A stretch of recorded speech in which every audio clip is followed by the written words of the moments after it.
안녕하세요. 행복나눔 지킴이의 손자희입니다. 오늘은 물이 거침없이 넓게 흐른다는 호호탕탕이라는 슬로건으로 장애인을 위해 능동적이고 적극적으로 활동하는 분을 모셨습니다. 한국장애인재활협회 유명화 사무총장님과 함께 이야기 나눠보겠습니다. 사무총장님 반갑습니다. 네, 안녕하세요. 네, 먼저 시청자 여러분들께 인사 한 말씀 부탁드리겠습니다. 행복 나눔 지킴이 애청자 여러분 안녕하세요. 폭염의 날씨에 잘 지내셨죠? 또 태풍이 온다고 합니다. 폭염의 날씨를 잘 이기신 것처럼 태풍도 잘 이겨내시길 바랍니다. 저는 한국장애인재활협회에서 일하고 있는 사무총장 유명화이고요. 사회복지사입니다. 반갑습니다. 네, 오늘 귀한 시간 내주셔서 정말 감사합니다. 네. 먼저 한국장애인재활협회가 어떤 단체인지 궁금해지는데요. 이 어떤 단체인지 소개를 부탁드리겠습니다. 네, 한국장애인재활협회는 제가 올해로 33년 차 근무하는 단체예요. 33년이나요? 네, 대학에서 사회복지를 전공하고 네. 첫 직장인데 지금까지 근무를 하고 있습니다. 네. 그래서 우리 협회에 대해서 얘기해달라고 말씀하시면 네. 사실 할 말이 굉장히 많아서 네. 하루 종일 걸려도 아마 부족할 정도로 많이 자랑할 게 많이 있습니다. 네. 그러나 우리 행복 나눔 지킴이 애청자분들을 위해서 좀 요약해서 좀 말씀드리면요. 첫 번째는 우리 협회는 전쟁 직후에 정부가 아무런 관심이 없었을 때 1954년도에 설립된 단체이고요. 그때 당시에 연세대학교 총장님 백낙준 박사님이셨어요. 네. 그분과 우리나라의 마지막 황태자비인 이방자 여사님 이렇게 사회적 리더분들이 전쟁 고아나 네. 또는 이제 상위 군인들을 위해서 만든 그런 단체입니다. 네, 역사적으로도 의미가 있는 네, 단체네요. 그렇죠. 네. 그런 단체이고요. 그래서 지금 현재 한 64년 된 단체이고요. 또한 아시겠지만 법적으로 장애인 단체를 우리나라에서는 두 가지 종류로 구분하고 있어요. 예. 하나는 장애인 단체. 네. 이제 장애인 단체는 장애인들만 회원으로 구성을 해서 자신의 어떤 인권이나 또 이익을 대변하는 단체이고요. 또 한 종류는 장애인을 위한 단체가 있습니다. 우리 협회처럼 여러 장애인 복지에 관심이 있는 사람들이 모여서 만든 단체인데 우리 협회는 장애인을 위한 단체에 속합니다. 그래서 대학에서 장애인 복지와 관련된 분야에서 강의하시는 교수님이나 또 이렇게 현장에서 활동하시는 분들이나 장애인 분들이 함께 만든 단체예요. 네. 그래서 좀 장애인 단체와 장애인을 위한 단체로 좀 구분되어 있고 저희는 이제 장애인을 위한 단체이고요. 세 번째로는 지금까지는 사실 장애인 단체가 굉장히 많지 않습니까? 그런데 사실 1988년도에 무슨 일이 있는지 아시죠? 네. 88 장애인 올림픽이 있기 전까지는 네. 거의 우리 협회가 유일한 단체였어요. 예. 그래서 사실 정부가 전혀 장애인 복지에 관심이 없었을 때부터 재활협회가 굉장히 많은 일들을 해왔어요. 네. 네, 그래서 54년도부터 뭐 장애인 복지법도 만들고 장애인 고용 촉진법도 만들고 그리고 장애인의 날도 저희가 제정을 했고요. 예. 그다음에 뭐 장애인 체육대회, 기능경기대회 이런 것들도 다 저희 재활협회에서 했고 지금 이제 많이 다투고 있죠. 장애인 등록제도 예. 또 만들고 사실은 88 장애인 올림픽까지 저희 협회가 유치하고 개최하고 했던 단체여서 네. 한국 장애인 복지의 토대를 만든 거의 시초라고 단체이죠. 할수 그렇죠. 있겠네요. 근데 이제 88 장애인 올림픽 이후에 장애 당사자들이 굉장히 자기네들의 목소리를 내는 그래서 단체들이 많이 생겨서 지금은 역할이 좀 많이 구분되어 있지만 네. 이렇게 굉장히 중요한 역할들을 많이 한 단체이고요. 그래서 우리 단체는 역사적으로 이제 오랫동안 활동하다 보니까 뭐 많이 하시는 한국장애인 단체 총연맹도 저희 협회가 만들었고요. 그다음에 장애인 개발원도 사실은 88 장애인 올림픽 끝나고 예. 저희가 기금을 만들어서 그 재단법인 체육회를 만들었는데 네. 체육회 이슈가 문화관광부로 가면서 이제 개발원으로 바뀐 거죠. 네, 그리고 또 많이 알고 계시는 장애인 먼저 운동본부 예. 이런 것들도 다 저희 협회가 만들어서 독립시켜서 해서 또 장애인 복지 역사에 굉장히 굵직한 네. 단체들을 또 만든 그런 협회입니다. 그래서 예. 현재는 이제 계속해서 이제 말씀이 나눠질 수 있지만 우리 협회는 그동안에 이제 장애인 고용 업무, 체육의 업무나 장애인 날 행사나 여러 가지 굵직한 업무를 해오다가 전문 기관들을 만들어서 다 업무를 이관을 하고 지금 현재는 이제 전문가 단체이다 보니까 국제개발 업무라든지 그다음에 정책 만드는 업무라든지 또 네. 미래를 청소년들을 키우는 두드림 업무라든지 이렇게 인적 투자 사업 이런 것들을 좀 핵심으로 하고 있는 단체입니다. 네, 정말 이 장애계에 있어서 스승이라고 할까요? 부모 같기도 종갓집이라고 저희는 예, 부릅니다. 종갓집 네. 같은 그런 네. 역할을 해주셨는데요. 이 지금은 국제 활동과 또 이 정책 부분 그리고 또 장애 청소년들을 위한 그런 활동을 하신다고 해주셨습니다. 네. 그 중에서도 한국 장애인 재활협회는 설립과 동시에 네. 세계 재활협회에 이제 이 가입을 해서 국제 활동을 함께 해오고 계신데요. 네. 이 중에서 이 국제 활동을 할 때는 어떤 활동을 주로 하고 계신가요? 우선은 세계 재활협회는 이제 리해빌리테이션 인터내셔널이라고 불립니다. 예. 전 세계 100개국에 한 1000명의 전문가들이 모여 있는 그런 국제 단체예요. 근데 우리 협회가 1954년도에 이 세계 재활협회에서 그 당시에 5,000달러를 주어서 만들어진 그런 단체예요. 그러다 보니까 자연스럽게 RI라는 그 세계 재활협회랑 여러 가지 활동을 많이 하고 있고요.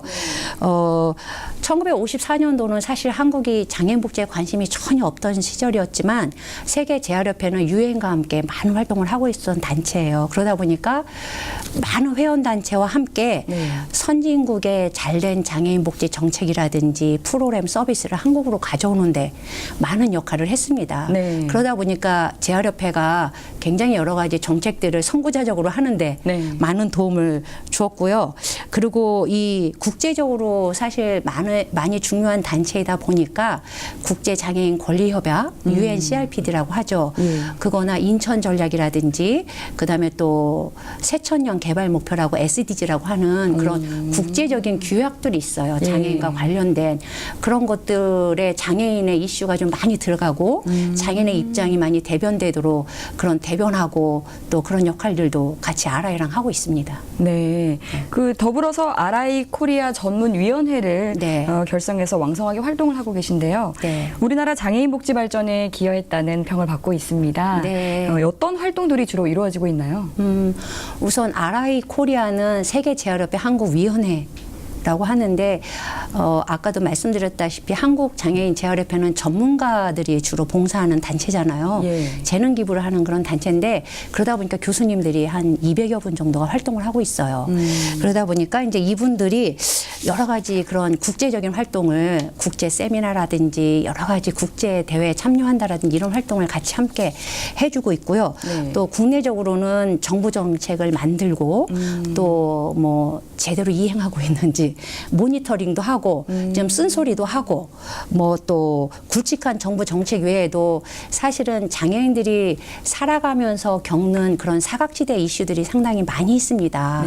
이제 그런 이슈들을 함께 발굴해서 이렇게 개선하는 활동들도 하고 이런 활동들도 하면서 동시에 많은 장애인 단체랑 같이 연대해서 연구 활동이라든지 이런 활동들을 많이 해주고 있습니다. 네. 그 RI 코리아 전문위원회가 선구자적인 역할을 하고 있다 이렇게 저는 볼 수 있을 것 같은데요. 네. 장애인의 복지 증진을 위해서 그렇다면 앞으로는 어떠한 변화를 생각하고 계신지 궁금합니다. 우선은 RI 코리아가 핵심적으로 하고 있는 것 중에 하나는 5개년 연계이라든지 네. 그다음에 지금도 문재인 정부 1년 얼마큼 잘하고 있나 이런 걸 지금 평가하고 있어요. 네. 근데 이제 중요한 거는 교수님들이 한 30분 정도가 재능 기부를 하고 있는데요. 그런 굵직한 것들을 계속적으로 평가하는 거는 고유의 역할이고요. 네. 또 지금 장애계에 굉장히 중요한 이슈가 많이 있지 않습니까? 예. 특히 장애인 등급제 폐지라든지 네. 장애인 연금제도라든지 활동 지원인 제도라든지 많은 정책들이 바뀌고 있는데 그런 것들은 또 장애인 단체와 연대해서 활동을 하고 있고요. 특별히 지금 우리 협회가 이런 정책 일을 할 때에는 사실 우리 협회는 사업을 할 때 굉장히 중요한 기준이 하나가 있어요. 네, 그러니까 어떤 기준인가요? 장애인 당사자 단체들이 더 잘 할 수 있거나 그들이 할 수 있는 거는 우리가 하지 말자. 그러니까는 가능하면 당사자 이슈는 당사자들이 목소리를 내는 게 훨씬 더 효과적이기도 하고 예. 또 그런 부분에 전문가가 같이 함께 서포트 해주는 건 중요하지만 우리가 주인공이 돼서 하는 건 맞지 않다. 그래서 이제 우리 협회에서는 주로 다른 장애인 단체들이 먼저 하기 힘든 이슈들을 주로 많이 다루고 있고요. 네. 그래서 이렇게 연대 활동도 하고 굵직한 이슈들은 또 끌고 나가기도 하지만 네. 요즘은 이제 그 장애 가정에 저희는 관심을 많이 갖고 있어요. 그러니까 우리가 장애인 복지하면은 사실은 장애 당사자를 위한 복지만 생각을 하고 있는데 예. 부모가 장애인인 가정의 비장애 청소년들 이슈도 상당히 중요하거든요. 네. 그래서 그런 장애 가정의 이슈라든지 이런 것들을 좀 저희들이 발굴을 해서 그들이 또 삶의 현장에서 불편함을 느끼는 것들도 해소해주고 네. 이제 그런 활동들도 하고 있습니다. 네. 그와 관련된 사업으로는 혹시 어떤 사업들을 하고 계신가요? 그 관련된 사업으로는 사실 지금 청년들이나 네. 장애인 부모들하고 연대해서 여러 가지 개선 활동을 하고 있는데 네. 예를 들자면 시각장애인들이 은행을 이용을 할 때 예. 요즘 다양한 서비스를 이용을 하잖아요. 텔레마케팅으로도 이용하고 여러 가지가 있는데 불편한 사항들이 상당히 많이 있습니다. 뭐 그런 이슈라든지 네. 이번에도 자폐 청년이 계속 공무원 시험을 보는데 좀 자폐 중에서도 서번트적 자폐라고 하죠. 좀 천재적인 자폐 청년들이 있어요. 예. 근데 이제 공부하거나 이렇게 하는 거는 충분한데 그런 것들이 사회적 편견으로 인해서 시험은 잘 봤는데 인터뷰에서 떨어지는 친구들, 그런 친구들이 이제 인터뷰에서 소외되지 않도록, 장애로 인해서 차별되지 않도록 그런 청년들 어떤 취업 문제나 그런 또 사각지대 이슈들도 좀 저희가 많이 해결해 주고 있고 네. 요즘 이제 그렇게 청년이나 가정에서 불편한 사항들을 네. 다른 이슈들은 뭐 장애계에서 많이 하니까 네. 저희는 또 장애 가정의 이슈들을 좀 요즘 특별히 좀 다루고 있는 편입니다. 예, 이 장애 청년들을 지원해주고 있다고 말씀해 주셨는데요. 이 정보 격차 해소를 위해서 아시아 태평양 지역의 장애 청소년들을 대상으로 글로벌 장애인 IT 챌린지를 네. 개최하신다고 들었습니다. 맞습니다. 이 어떤 프로젝트이고 또 어떤 성과가 있는지 네, 말씀해 주시면 이제 감사하겠습니다. 우리 협회가 선구자적인 역할을 많이 하다 보니까 네. 사실은 제가 86년도에 재활협회에서 일하기 시작했거든요. 예. 근데 87년경에 퍼스널 컴퓨터가 나왔어요. 개인 컴퓨터. 그때까지는 모든 서류를 타자기로 치고 지우개로 지워서 타자기를 수정하고 이렇게 네. 했었던 시대였는데 네. 그때 당시에 그 컴퓨터가 나오면서 또 천리안이나 하이텔에서 여러 가지 네트워크 서비스가 나오면서 집에 있는 장애인들에게는 이게 앞으로 살 길이다. 그래서 사실은 1990년도 초부터 재활협회가 한국의 IT 사업을 굉장히 많이 했습니다. 정말 선구자적인 역할을 하셨네요. 네, 그래서 IT에 대한 교육도 시켜주고 네. 컴퓨터도 보급해주고 그런 거를 장려하기 위해서 IT 챌린지 대회를 92년부터 해왔어요. 네. 근데 이제 우리 협회가 그런 걸 많이 하다 보니까 이제 과거 지금 이름이 바뀌었지만 과거에 정보통신부에서도 그런 대회를 유치를 하고 또 교육부에서도 그런 대회를 유치하다 보니까 국내에 있는 청소년들은 충분히 그것에 대해서 충분한 서비스를 받게 돼서 예. 2011년부터는 아태 지역으로 간 거죠. 그래서 사실 이제 오랫동안 일하면서 한국의 장애인들의 인권이 굉장히 급속하게 발전을 했고 또 사회 참여의 목소리도 굉장히 크게 내고 있잖아요. 그것의 원인은 한국의 발전된 IT가 아닐까. 라는 생각을 합니다. 그들이 옛날에 어떤 일이 있었냐면 네. 어느 복지관에서 장애인들이 주말에 프로그램을 하려고 버스를 빌려달라고 했답니다. 네. 장애인 특장차라고 그러죠. 네. 버스를 빌려달라고 했는데 그 복지관에서 주말에 버스를 빌려주려면 여러 가지 복잡하잖아요. 기사분도 나와야 되고 하니까 거절을 했다라고 해요. 그랬을 때 우리 장애인분이 청와대에다가 네. 온라인으로 청와대 게시판에 글을 올렸죠. 네. 그만큼 굉장히 장애인 목소리가 직접적으로 전달도 되고 해서 상당히 빠르게 장애인의 권익과 장애인의 삶이 향상된 것 같아서 네. 이제 한국은 충분히 IT가 이제 국가가 많이 책임을 지니까 개도국에 가서 그걸 하자 이렇게 해서 우리가 매년 2011년부터 개발도상국을 돌아다니면서 IT 챌린지 대회를 개최합니다. 네. 그래서 한 20여 개국에 한 250명의 청소년들과 예. 공무원들을 초청을 해서 IT 그런 컴피티션 대회, 경진 대회를 개최를 하죠. 예. 상당히 유명합니다. 그래서 요즘은 이제 2011년부터 했으니까 한 7년 차 정도 됐잖아요. 네. 요즘은 그 올림픽 같은 것도 이렇게 보면 막 유치하겠다고 서로 경쟁을 하잖아요. 예. 이제 이 IT 챌린지 대회도 서로 유치하겠다고 나라들이 네, 그럴 것 경쟁을 같아요. 하고요. 예.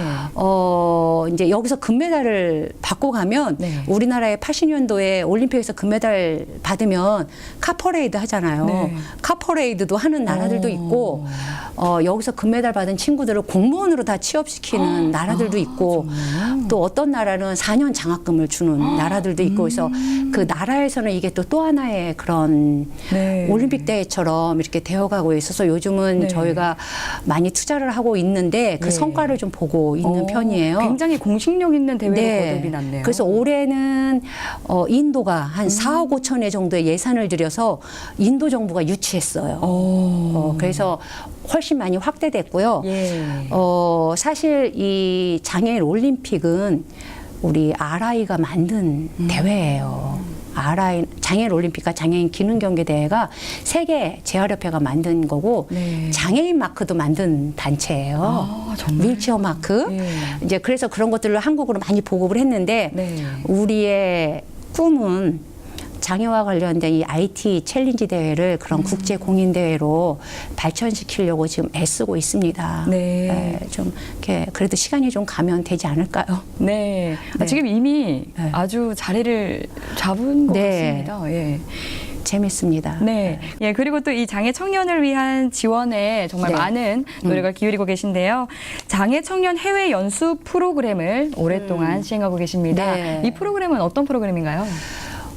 이 프로그램도 한 지금 15년 된 프로그램이에요. 네. 이제 15년 전에 이제 제가 청소년들의 관심이 좀 많이 있어서 네. 우리 장애 청년들은 왜 해외를 못 갈까 이렇게 해서 막 이제 인터넷 서칭을 했어요. 그랬더니 뭐 대기업에서 청년들을 해외 연수 보내주는 그런 프로젝트가 큰 게 있더라고요. 예. 그래서 제가 장애 청년들을 한 팀을 짜서 어플라이를 했습니다. 근데 떨어졌죠. 근데 벌써 15년 전에 장애 청년들끼리 어떻게 회의를 가냐. 그 사고 나면 누가 책임질 건데. 이런 말씀을 하는 거예요. 그런데 내가 만난 장애 청년들은 뭐 충분히 하고도 남는데 아직까지 그때는 편견이 많이 있었었죠. 예. 국내 여행도 아니고 장애 청년들끼리 해외 여행이라니.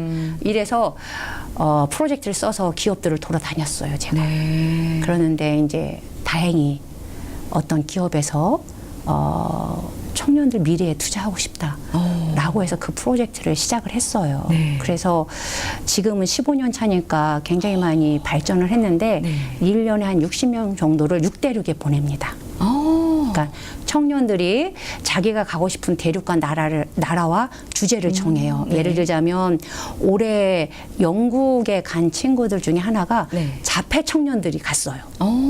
가서 어떤 활동을 하나요? 그러니까 사실 우리나라에는 장애인 당사자 단체들이 많지만 예. 자폐 장애인으로 구성된 단체는 없잖아요. 예. 그들이 자폐 자조 단체를 만들고 싶어 해서 근데 영국은 그게 굉장히 성장을 해 있대요. 네. 그래서 영국에 가서 자폐 청년들끼리 모임인 그런 자조단체도 만나고 네. 어떻게 너네는 이렇게 활동을 하고 있고 어떻게 이렇게 하느냐 이런 것도 배우고 네. 또 자폐 장애인들을 위한 정책도 배우고 이런 네. 것들을 배우러 갔습니다. 네. 그런 것처럼 청년들이 자기가 가고 싶은 나라와 뭐 연수의 주제를 정해서 누구를 만나고 어느 기간을 방문하고 이런 것들을 저희한테 프로젝트를 작성해서 내면 네. 그것도 조금 세요.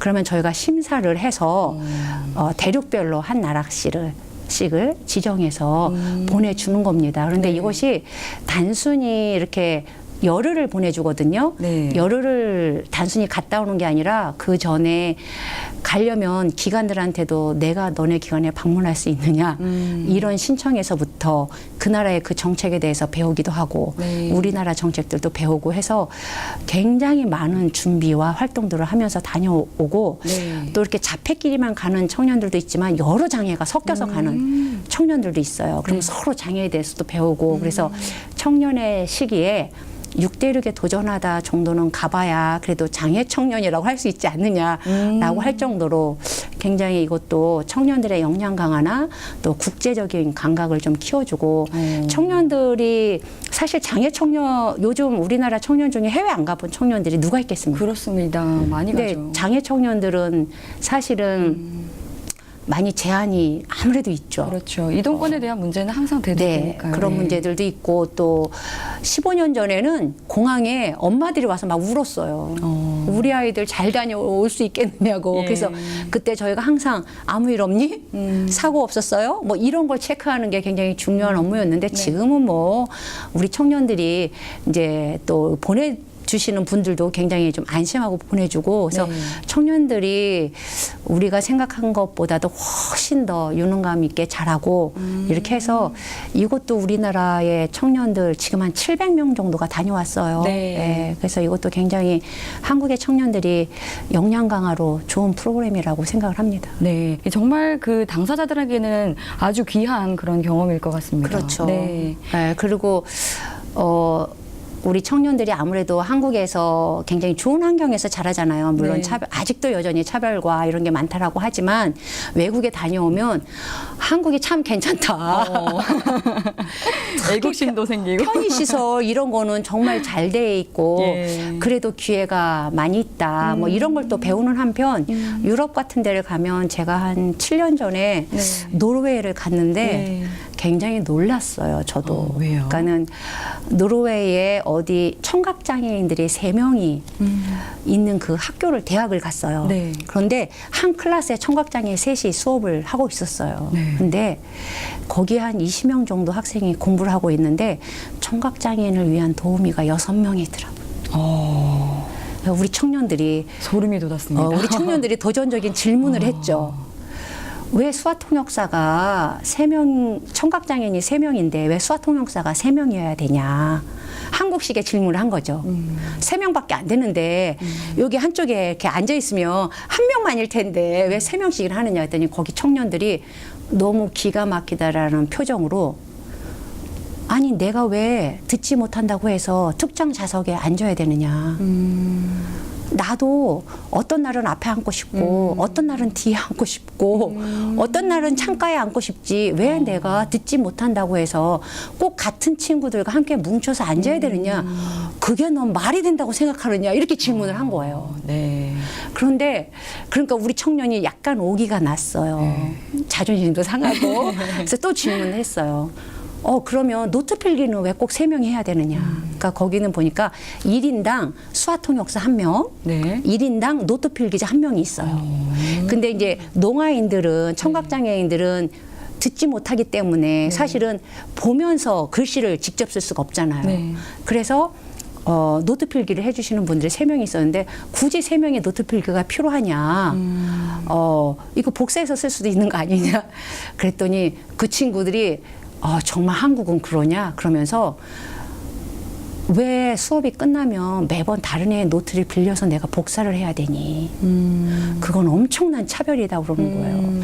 그만큼 사실은 인권이라는 단어 하나에도 네. 뉴질랜드에서 보는 인권에 대한 개념과 네. 한국이 이해하고 또 누리는 인권의 개념과 네. 또 개발도상국이 누리는 인권의 개념이 굉장히 틀린 거죠. 네. 그래서 선진국에서는 주로 그런 가치와 어떤 국민의 성숙함과 예. 또 정책의 성숙함 이런 걸 배우고 네. 이제 아태 지역이나 이렇게 개발도상국에 가서는 또 한국의 우수함을 뭐 전하고 이렇게 하고 오죠. 네. 네. 정말 귀한 값진 경험이 될 것 같습니다. 예, 그리고 또 이 저소득 장애 가정 청소년들을 위해서 두드림 사업을 하고 계신데요. 네. 멘토링이라든지 이 장학금 등으로 우리의 네. 미래인 청소년들의 꿈을 투자한다는 점에서 또 큰 의미가 있을 것 같습니다. 네. 어찌 보면 오늘 제가 얘기하다 보니까 저도 스스로 네. 우리 협회가 굉장히 대단한 일을 하고 있구나 예. 라고 해서 너무 자랑하는 것 같긴 한데 2000년도부터 좀 생각한 아이템이에요. 그래서 우리 협회가 2003년도부터 굉장히 중점을 갖고 키우는 사업인데 제가 개인적으로 이제 노무현 정부 때 여성 장애인의 임신, 육아, 출산 그 정책을 만드는 사업을 청와대랑 같이 프로젝트를 한 적이 있어요. 네. 그래서 여성 장애인으로서 아이를 낳아보는 여성 장애인을 가정 방문을 30명을 했었어요. 네. 그게 저의 인생에 굉장히 큰 영향을 줬고 재활협회에도 마인드를 굉장히 크게 다르게 했는데 제가 그때까지만 해도 장애인 정책 그러면 사실 장애 당사자를 위한 정책을 생각하는데 여성 장애인을 만나서 그들이 아이를 키우고 임신기 때 또 임신 중에 아이를 관리하고 양육하고 하는 것에 얼마나 큰 어려움이 있는지를 새삼 느낀 거예요. 네. 그런데 그런 아이들이 굉장히 방치되어 있는 거죠. 그러니까 부모가 장애인이라는 이유로, 그러니까 쉽게 말하면 부모가 장애인인 가정은 다 그렇지는 않지만 네. 이제 통계에 의해도 봐도 학력이 굉장히 낮습니다. 일단은 요즘은 장애를 가진 분들이 다 대학도 가고 많이 그러지만 과거에는 그러지 못했잖아요. 그러니까 학력이 낮습니다. 그리고 장애가 있어요. 그러다 보니까 경제활동을 못해요. 그러다 보니까 빈곤해요. 아마 장애의 빈곤율이 비장애인보다도 한 1.5배 정도 되는 정도 빈곤하다 한데 자녀의 수는 또 비장애인보다 많아요. 네, 우리 2.1명으로. 예. 그런데 그들은 한 2.8명 정도가 되더라고요. 우리 협회를 이용하는 그 가정을 통계를 내보니까 네. 그런데 그 아이들이 어렸을 때부터 방치되어 있어요. 지금 각종 연구에서 보면 할아버지의 재산도 자녀를 키우는데 영향을 준다라고 하는 사회잖아요. 네. 부모의 학력과 경제 능력이 90%가 물려받는다라고 하잖아요. 네. 그런데 그런 부모가 장애가 있죠. 저학력이죠. 경제적으로 열악하죠. 아이들은 많죠. 그 아이들이 건강하게 자라지 못하고 있는 거예요. 네. 그래서 이들을 위한 사업을 해야 되겠다. 막 고민을 하고 있었어요. 네. 그러다가 이제 제가 개인적으로 종교를 갖고 있는데 제가 굉장히 좋아하는 성경 구절 중에 하나가 네. 두드려라 그리하면 열릴 것이다. 이걸 굉장히 좋아해요. 사회복지에서 아무래도 있다 보니까 네. 늘 도전적인 상황에 있잖아요. 네. 그런데 싸우지 않으면 얻어낼 수가 없더라고요. 적극적으로 이제 싸우는 게 굉장히 습관이 되어 있긴 하지만 그게 굉장히 힘이 있었고 2002년도에 꿈은 이루어진다. 붉은 악마. 네. 그래서 저희가 꿈은 이루어진다. 두드려라. 그럼 열릴 것이다 해서 착안을 해서 두드림. 네, 두드림. 꿈이 이루어진다. 예. 이런 프로젝트를 만들어서 네. 여기저기 돌아다녔어요. 그런 뜻깊은 의미가 네. 있었군요. 그랬더니 이제 뭐 국민은행에서 네. 그럼 함께 스타를 만들어 보자고. 그래갖고 시작해서 두드림 사업이 시작을 했어요. 예. 지금은 굉장히 많은 기업과 또 개인들이 많이 후원을 해줘서 네. 매년 한 600명에서 650명 정도한테 투자를 하는데 네. 이 두드림의 특징은 네. 한 번 장학금을 주는 게 아니에요. 그러니까는 본인이 장애 청소년이든지 네. 아니면 부모가 장애인인 비장애 청소년 이 청소년들한테 한 번 장학금을 주는 것이 아니라 네. 발견되면 꿈이 이루어질 때까지 줘요. 매달 최대 50만 원, 1년에 500만 원. 그러니까 어떤 친구는 6천만 원 받은 친구도 있어요. 와. 근데 사실은 부모가 있다 보면 네. 학원을 다녀도 계속 다니지 한 달만 주고 3년 내내 한 달만 학원 다니지는 않지 않습니까? 네. 그래서 우리 협회에서는 우리 협회 두드림의 장점은 네. 한 번 이제 장학생으로 투자 대상자로 선정이 되면 본인만 열심히 하면 네. 최소한 대학 입학할 때까지 꾸준하게 준다. 라는 거고요. 사실은 이제 장학금만 줘서 중요한 게 아니라 예. 우리 아이들이 아무래도 양육 환경이 열악하다 보니까 컨설팅도 해주고 그래서 굉장히 유명한 강남에 있는 학원 네, 전문 컨설턴트들이 1년에 2번씩 다 컨설팅을 해줘요. 이제 그런 것도 해주고 또 진로와 관련된 대학생들도 연결해줘서 멘토링도 하고 네. 그래서 이렇게 장학금을 직접적으로 주는 사업들도 있고 네. 또 뭐 이렇게 후원자랑 또 기업하고 연결해서 한 달에 10만 원씩 6년간 저축해주는 뭐 그런 사업들도 정말 다양한 여러 가지 사업들이 있네요. 여러 가지가 있어서 예. 지금까지 한 3,700명 정도 아이들이 성장하고 있어요. 예. 그래서 이제 이 사업이 사실은 굉장히 중요한 거죠. 그래서 모토가 가난의 대물림을 끊자예요. 근데 제가 이렇게 장애 가정을 들여다보고 있으니까 부모가 가난하면 아이들에게 기회가 많이 없어지다 보니까 또 가난한 가정이 대물림되는 거예요. 그래서 네. 고민하다가 미래 세대를 키우는 일밖에 없겠다. 부모들은 이미 너무나 이제 성장해 계시고, 네. 그러니까 우리 청소년들을 키워서 얘네들이 이제 대학생이 좀 되면 그래도 그 가정의 대물림을 끊고 그 가정을 좀 일으켜 세우는 역할을 하지 않을까? 네. 그래서 사실은 맨 처음에는 초등학교, 중학교, 고등학생한테 집중을 했는데. 네. 대학교만 보내주면 저는 다 된다고 생각을 했어요. 예. 대학교 때부터는 그래도 독립을 하겠지 네. 했는데 참 그게 쉽지가 않더라고요. 대학생이 돼도 여전히 가난한 집의 아이들은 네. 학비도 벌어야 되고요. 예. 생활비도 벌어야 돼서 네. 알바라든지 이런 걸 많이 해야 되니까 경력 관리, 남들 가는 해외 뭐 언어 유학이라든지 뭐 이런 경력 관리가 안 되는 거예요. 그래서 네. 또 요즘은 대학생들한테 스펙 만들어주기 위해서 해외 연수도 좀 보내주고 예. 아니면 무슨 뭐 자격증 공부하는 것도 좀 지원해주고 그 뭐 공무원 시험도 지원해주고 이렇게 해서 또 그런 스펙 쌓는 것도 해줘서 지금은 또 이렇게 대학생들 그래도 취업할 때까지도 네. 지원을 해주고 이렇게 하는데 이 사업은 제가 봤을 때 굉장히 정말 중요한 예. 사업이에요. 그래서 정말 많은 분들이 알게 되셨으면 좋겠다는 네. 생각이 들 정도로. 근데 사실은 우리가 예. 대대적으로 홍보를 못해요. 왜 왜냐하면 그런가요? 한 명한테 500만 원씩 들어가잖아요. 예. 무슨 돈으로 감당하겠어요. 네. 이러다 보니까 사실은 대대적으로 홍보를 할 수가 없어요. 네. 지금 현재도 뭐 신청자의 한 20% 정도밖에 지원을 못 하고 있는데 지금 뭐 그래서 막 홍보를 막 하게 되면 신청자들이 너무 많은데 좋은 거니까 네. 되면 굉장히 좋겠지만 사실은 이제 떨어지는 사람들의 그 아픔도 있어서 네. 제대로 홍보는 못 하고 있지만 예. 그래도 지금 어쨌든 열심히 저희가 투자해 주려고 하고 있고요. 그래서 많은 기업들이 함께 해주고 개인들이 함께 해주고 있지만 정말 우리 사회가 같이 키워야 돼. 뭐 그렇습니다. 사실 우리 청년들이 우리의 미래잖아요. 그럼요. 저는 대한민국에서 태어난 아이들은 누구나 잘 성장해야 된다라고 믿고 있습니다. 네. 사실은 우리나라에서 아이도 태어나지 않는데 태어난 아이들이 네. 건강하게 안 돼서 아이들이 어떤 아이는 당연히 공부를 못하죠.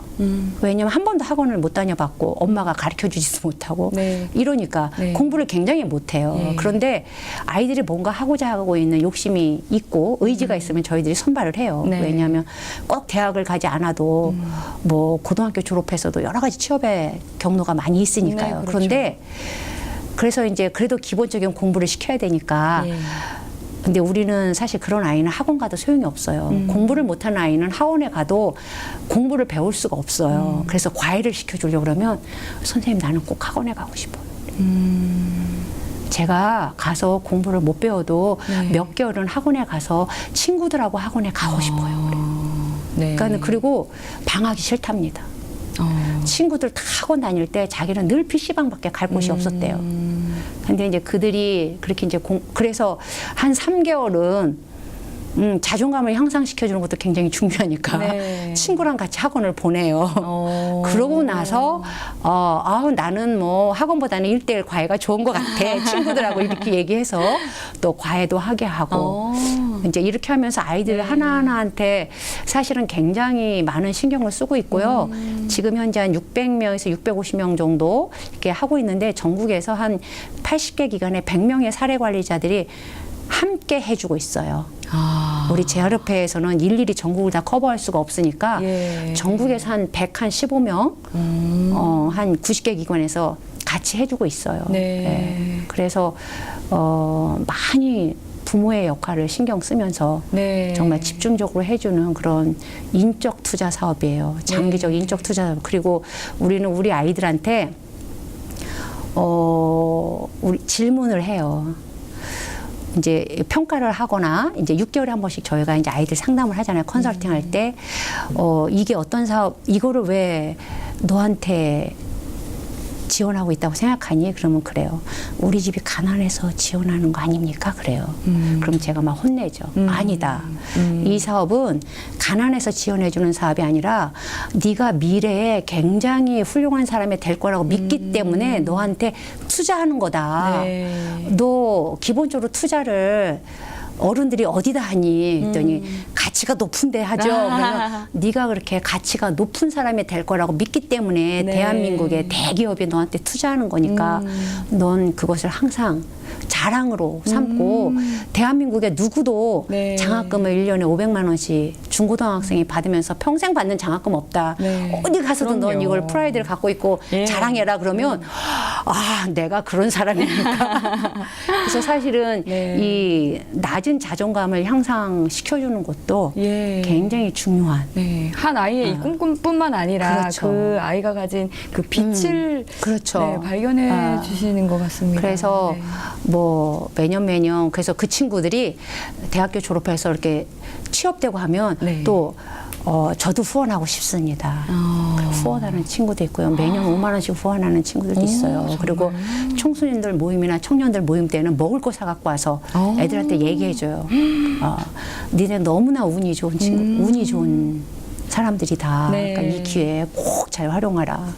그러면서 그래서 또 지금은 나눔이 다시 이렇게 선순환되는 네. 이런 사업입니다. 네, 이런 사업들로 인해서 정말 아름다운 사회가 만들어지는 것 네. 같습니다. 네.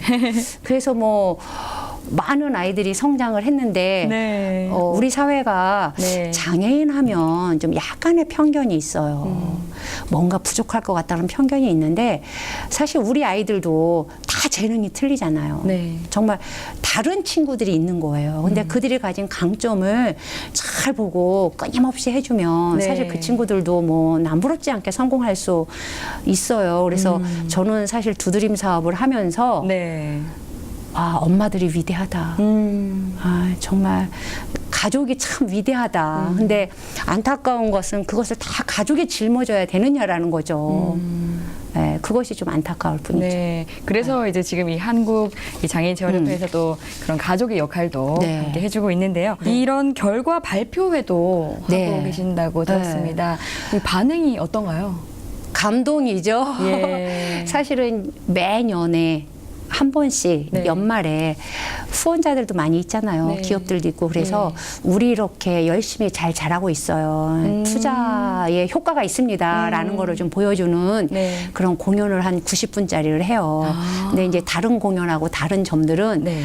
그 공연은 전체가 사회자부터 예. 다 재능 기부를 합니다. 연출, 장소 다 재능 기부로 네. 하고 있어요. 예. 어떤 공연인가요? 그래서 이제 이 친구들이 스토리텔링도 많이 하고, 내가 이렇게 성장했어요. 내가 초등학교 때부터 두드림을 만나서 이렇게 꿈을 갖게 됐고, 지금 이렇게 해갖고, 이렇게 해서 이렇게 잘 성장하고 있습니다라는 스토리텔링도 하고, 네. 그 다음에 이제 또 어떤 친구는 또 부모님이 나와서 장애인 부모님 같은 경우에는 아이를 키우는데 이렇게 힘들었었는데 이렇게 두드림으로 함께 해주시는 분들이 있어서 우리 아이가 이렇게 잘 자랐고 네. 너무 감사하다는 이런 것도 하고 네. 또 이제 저희가 음악 하는 친구들도 굉장히 많이 있어요. 예. 음악하는 친구들도 공연도 하고 해서 이제 스토리텔링을 하면서 네. 공연을 하고 하는 이런 토크쇼를 하면서 공연하고 하는 방식으로 이렇게 해서 많은 분들이 와서 네. 내가 한 달에 10,000원씩 내는데 정말 의미가 있는 일이구나. 예. 정말 정말. 가치가 있는 일이구나. 네, 그리고 네. 저희는 이렇게 아이들하고 다 1대1로 매칭을 해줘서 후원금이 들어오면 100% 그 아이한테 가요. 그래서 아이의 소식도 좀 전해지고 그날은 예. 또 아이도 만날 수도 있고 아. 우리가 이렇게 잘 사는 사회가 됐지만 네.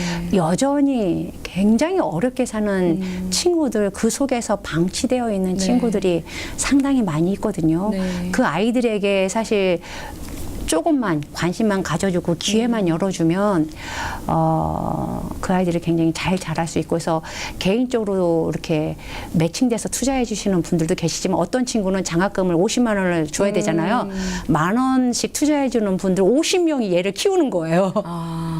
그러면 우리가 꼭 1대1은 아니네요. 그렇죠. 예. 1대1은 부담스럽죠. 예. 그래서 보통 이제 아이들에 따라서 그리고 또 학원 같은 데다가 저희들이 우리가 이렇게 투자를 하니까 매칭 지원하세요. 이렇게 해서 장학 만약에 학원비가 50만 원이면 한 35만 원은 우리가 투자하고 학원이 15만 원씩도 투자를 하거나 10만 원씩 투자하고 뭐 미술학원 같은 데는 50%씩 투자해주고 네. 이렇게 해주시는 분들이 상당히 많아요. 학원이나 이런 데서도 해주고 계시고 그래서 어떤 학생은 자기를 위해서 투자하는 사람이 40명인 친구도 있고 어떤 친구는 1명인 친구도 있고 어떤 네. 친구는 한 가정이 어. 해주는 친구도 있고 어떤 친구는 이렇게 한 기업에서 어떤 팀이 예. 뭐 여사원 동호회 이런 데서도 투자해 줄 수도 있고 그래서 사실은 이런 모임들이 많이 활성화돼서 우리 네. 아이들을 많이 키웠으면 좋겠습니다. 예, 정말. 나중에 기회가 되면 네. 복지TV가 한번 오래 하는 거 좀 촬영을 해서 네.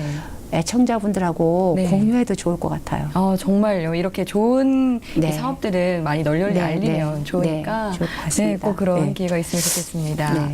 네. 이렇게 정말 많은 활동들을 해주고 계신데요. 그렇다면 앞으로의 한국장애인재활협회의 목표와 또 계획이 궁금합니다. 앞서도 말씀드렸지만 우리 협회에서 우리 이사님들이나 네. 어르신들이 저한테 항상 강조하시는 게 있어요. 대한민국에서 한국장애인재활협회가 없어질 때가 가장 장애인들이 살기 좋은 사회다. 그렇죠. 이렇게 특별히 장애인들을 위해서 일하는 단체가 없어도 살 수 있으면 가장 좋은 거잖아요. 그래서 네. 우리 협회의 존립과 생존을 위해서는 일하지 마라. 이래서 사실은 그래서 저희 어르신들이 항상 요청하시는 부분이 네. 장애인 단체랑 싸움하면서 막 지금 굉장히 중요한 사업이라고 하지 마라. 그리고 장애인 단체가 더 잘할 수 있는 건 우리가 하더라도 그들이 하겠다 그러면 내놔라. 이게 항상 저의 요구사항이에요. 네. 근데 이제 아직까지 장애가정 아까도 말씀드렸지만 그렇게 정책을 만드는 거라든지 개발협력 쪽도 지금 많이 다른 단체랑 함께 하려고 하고 있지만 네. 이렇게 다음 세대한테 투자하는 사업은 사실 다른 단체에서는 아직까지 많이 못 하고 있는 네. 거여서 우리 협회는 앞으로의 굉장히 큰 비전 중에 하나가 다음 세대예요. 그래서 아태 지역의 다음 세대를 위해서 또 국내의 다음 세대를 위해서 네. 오늘 아마 제가 쭉 말씀드린 걸 보면 다 다음 세대에 굉장히 포커스가 네, 네. 맞춰져 있듯이 예. 그러니까 다음 세대를 바로 세우는 일을 하고 네. 그들이 역량 강화가 돼서 예. 그들이 뭔가 그 사회의 또 리더로 성장하는 역할을 하자. 이곳에 굉장히 많이 강조점을 두고 있어서 아까 말씀드린 것처럼 계속해서 개발도상국의 청년들 더 이상 우리나라에서 배울 것이 없을 때까지 좀 많이 배우게 하고 이제 또 그런 다양한 개발협력 사업들을 하고 한국도 이렇게 두드림이나 장애 청년 드림팀과 같은 걸 계속적으로 해서 또 아태 지역에 가서 또 많이 기여할 수 있는 인물들을 만들어내자. 네. 이것이 우리 협회의 굉장히 중요한 비전 중에 하나입니다. 네. 예. 네, 그럼 마지막으로 시청자 여러분께 인사 한 말씀 부탁드리겠습니다. 네. 행복 나눔 지킴이 애청자 여러분 오늘 좀 어떠셨어요? 재밌으셨나요? 요즘 우리가 사는 사회에는 이제 100세 시대에 살고 있습니다. 여러분들이 장애를 조금만 보시면 이제 매우 쉽게 이해할 수 있을 텐데요. 우리나라에는 약 270만 명의 장애인이 있습니다. 근데 그 장애인들의 90%가 출생 이후에 각종 사고나 또 질병에 의해서 장애를 갖게 됩니다. 그리고 더욱 중요한 것은 60% 이상의 장애인들이 60세 이상에서 발생을 하게 됩니다. 그러니까 이제 장애는 남의 문제가 아니라 나의 문제라고 할 수 있습니다. 그리고 우리 부모님의 문제입니다. 더 이상 좀 남의 문제라고 생각하지 마시고 나의 문제이고 우리 가족의 문제라고 생각하시고 장애 이슈에 대해서 좀 더 관심 가져주시고 적극적으로 그것도 해결하는 데 참여해 주시면 감사하겠습니다. 결국 우리가 장애인들이 편안하고 행복하게 살 수 있는 환경을 만들어 놓으면 바로 여러분들이 나이가 들어서도 행복하게 정부의 여러 가지 지원과 도움하에 또 사회적 배려하에 행복하게 살 수 있는 사회를 우리가 스스로 만드는 것이기 때문입니다. 그래서 앞으로는 장애 이슈에 좀 더 많이 관심 가져주셨으면 감사하겠습니다. 감사합니다. 네, 오늘 말씀 정말 감사합니다. 네, 감사합니다. 네. 네, 지금까지 한국장애인재활협회 유명화 사무총장님과 함께 이야기 나눴습니다. 행복 나눔 지킴이 오늘은 여기까지입니다. 시청해주신 여러분 고맙습니다.